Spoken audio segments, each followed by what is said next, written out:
కొండపైన చూస్తే చాలా మంది జనాలు ఉన్నారనమాట. రష్ చాలా ఎక్కువ ఉంది. చాలా టైం పడుతుందేమో దర్శనం అవ్వడానికి అనుకున్నాం. బట్ దేవి దర్శనం అయితే చాలా బాగా అయింది ఈసారి. 5 minutes వరకు అమ్మవారి ముందు అలా నించున్నాం అనమాట. ఎవరు ఏమనలేదు ఈసారి. అండ్ ట్యూస్డే వెళ్ళాం కాబట్టి కొంచెం ఖాళీగా అయితే అనిపించింది మాకు. దర్శనం అయ్యాక ఎక్కడికి వెళ్దాం, ఏం చేద్దాం, ఈ రోజు మొత్తం మా దగ్గర ఉంది. అండ్ నైట్ 10:30 or 11కి ఉందన్నమాట ట్రైన్ మాది. మళ్ళీ మేము వెళ్ళిన రోజు టెంపుల్ చైర్పర్సన్ కూడా వచ్చారంటే ఇన్స్పెక్షన్ జరుగుతుంది టెంపుల్ సరౌండింగ్స్ కంప్లీట్గా అంతా. ఫస్ట్ టైం వచ్చినప్పుడు దర్శనం చేసుకోలేదు. అండ్ ఆ ముందు వచ్చినప్పుడు కృష్ణా నదిలో స్నానం చేసి దర్శనంకి వెళ్ళాం. ఈసారి కూడా స్నానం చేద్దాం అనుకున్నాం, బట్ టైం కుదరలేదన్నమాట. సో ఒకసారి అక్కడ కూడా వెళ్ళి చూద్దామంటే అలా ఆనకట్టలు వేసి ఉన్నాయి, ఎవరు వెళ్ళకుండా. మమ్మీ నేను అలా స్టెప్స్ మీద కూర్చొని టైం స్పెండ్ చేసాం, 1/2 hour అలాగా. సో చాలా పీస్ఫుల్ గా అనిపించింది అక్కడ. అండ్ రష్ కూడా చాలా తక్కువ ఉంది కాబట్టి ప్రశాంతంగా ఎంజాయ్ చేసాం. లేటెస్ట్ షాపింగ్ ఎక్కడ బాగుంటుంది విజయవాడలో అంటే బేసెంట్ రోడ్ అని చెప్పారు ఎవరు. సో అక్కడికి వెళ్ళాం షాపింగ్ చేద్దామంటే. నేను ఫస్ట్ ఆఫ్ ఆల్ స్లిప్పర్స్ కొనుక్కున్నాను. అండ్ నెక్స్ట్ రోజు వినాయక చవితి కాబట్టి చాలా రష్ ఉంది అక్కడ అయితే. అటు ఇటు తిరిగాం బేసెంట్ రోడ్ లో.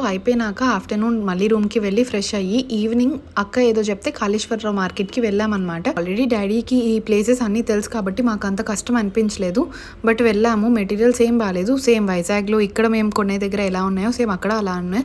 సో అక్కడ నుంచి ఎందుకు తీసుకురావడం అని ఏం తీసుకోలేదు అక్కడ మెటీరియల్స్ అయితే. తర్వాత ఇంకా చాలా టైం ఉంది కదా అని విపి స్క్వేర్ కి వెళ్ళి కొంచెం టైం స్పెండ్ చేయొచ్చు కదా అని డిసైడ్ అయ్యామన్నమాట. డాడీ ఒక పేరు శాండిల్స్ కొనుక్కున్నారు, బట్ నేను ఎలానో మార్నింగే శాండిల్స్ కొనేసా కదా అని ఇంకా నేనేం షాపింగ్ చేయలేదు. అలా టైం స్పెండ్ చేసి కొంచెం సేపు అక్కడ క్యాఫెటేరియాలో కూర్చొని మోమోస్ తినేసి జ్యూస్ తాగేసి రూమ్ కి రిటర్న్ అయిపోయి అన్ని ప్యాకింగ్ చేసుకొని మళ్ళీ 10:30కి ట్రైన్ ఉంది కాబట్టి రైల్వే స్టేషన్ కి వెళ్ళిపోయాం. This is for travel series guys. If you like my videos please like, share and subscribe. Thank you for